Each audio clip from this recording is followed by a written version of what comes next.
Hello guys, DB Grinder here, and I'm back at it again with another duel. It's me playing the normal striker Orcust, Lil best deck, versus Salad.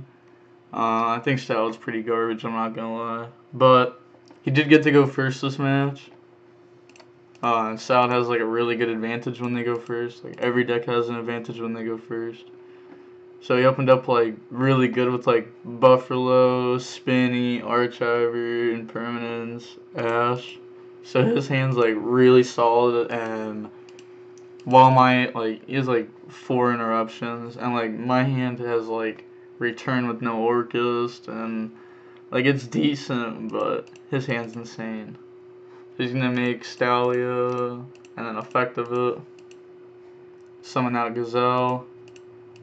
Gazelle effects send the Jack. Make Wolf, activate Sanctuary, Sun Wolf, Jaguar on Wolf, obvious, like these are like the normal plays, add back Gazelle, make Banelings.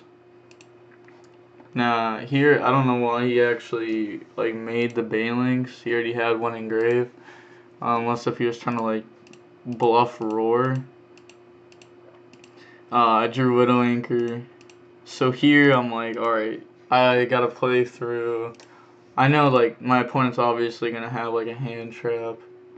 So like I'm like Hornet Drones, bring out a token, make Kagari, affect the add back. So I also gotta play through the back row, which could be Rage or Roar. Drones, bring out token. And then I link in the Phoenix, affect discard the dead return. I roll dice to pick a random back row, target, well they're both imperm, so I was going to hit imperm no matter what. Imperms the Phoenix, and Wolf adds back the Buffalo. Then I normal summon Armageddon Knight, activate the effect, he chains imperm. And then here I'm like, alright, so I'm going to have to make Unicorn, get the third spell engrave, and then engage. And like, alright, I'll show you when I actually like do it. So like a Unicorn, discard for cost, and then here, I spin back the XYZ. And then here I was thinking that I can engage, and if it gets Ash, then I just lose. But if I discard Widow Anchor, then I'm just going to lose anyways. So I discard the called by, and if I engage, add Shark Cannon, then I can Widow Anchor, take the Wolf, kill the Banelings. Then I can link for the topological Boros, and then I'll have a Shark Cannon and a random draw, and Shark Cannon will let me be able to bring something back from my opponent's grave to trigger it when I want. So I figured like that's the best thing I can do here. He ashes the engage, and I just admit defeat because I won't be able to trigger Boros, and he can just Stalio bounce it. So I admit defeat, and then game 2. I feel like really confident in this matchup actually. Standby phase, he drops Lancia, I drop called by.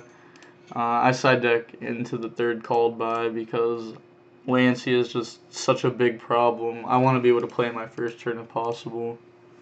Allure, Banish Nightmare, return, discard 1, draw 2.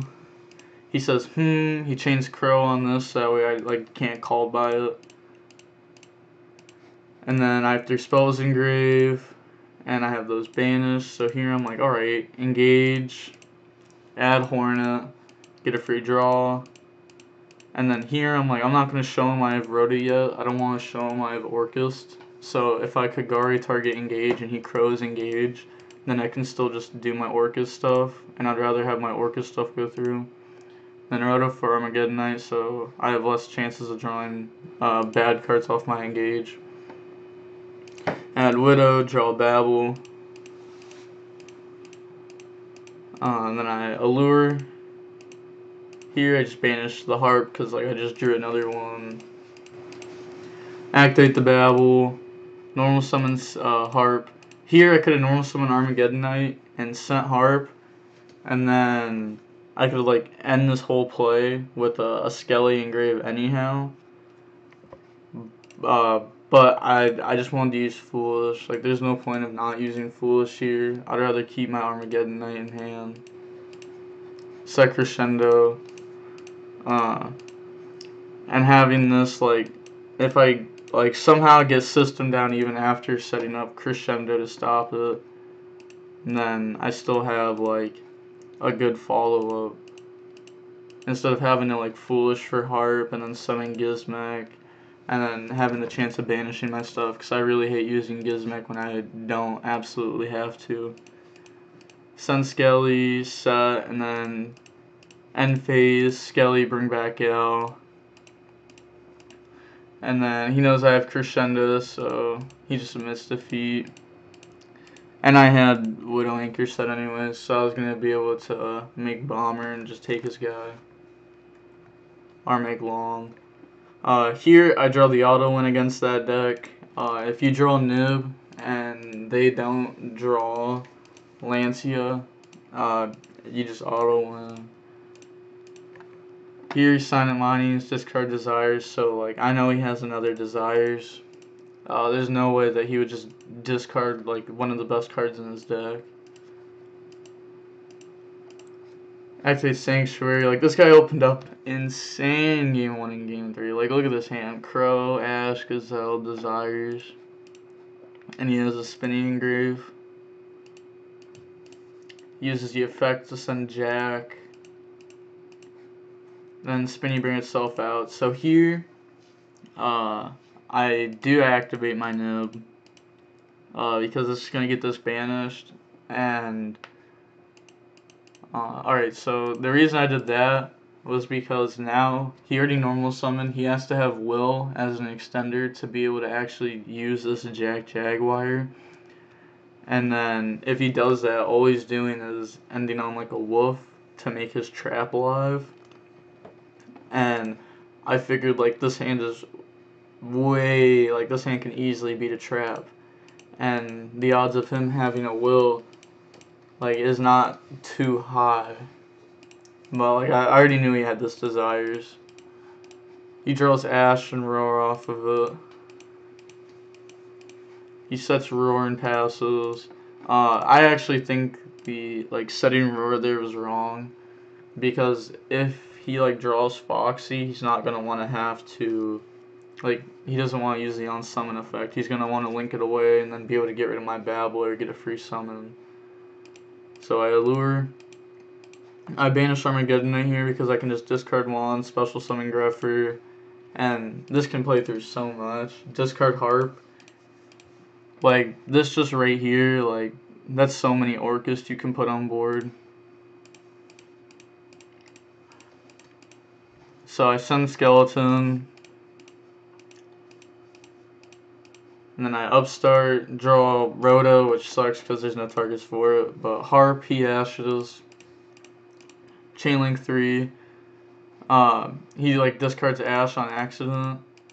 I was like showing his Ash. Because I was lagging during this match, so I didn't know if it was just messing up. But he actually crowed my Wand. And then Foolish. I drew so many 1-0s in this hand. And then I send Harp. And then Skelly, bring it back. Here I could have brought back the what was it? I could have sent Nightmare and then brought it back with Skeleton. But after doing the math, I think it was like 150 off of game. So I decided like there's no point of activating the Gizmek effect later on if it's just gonna make me 150 off. And I sided out a Nightmare, so I didn't want to go through a whole bunch of Orcust. So I sent back Wand to set Crescendo. And then like this play is nice. Like just doing easy, but see, like I'm so tired right now, I'm not gonna lie. I just did this replay. I'm fixing my sleep schedule for regionals. And then I make Ding, use the effect to attach. I should have done this prior, because I could have Ding attacked over the token because I had 2500 defense, and then Nib attacked direct, so I should have done 1200 more damage right there. But I just make the Gal, and I have Crescendo, and all he has is Jack and Spinny.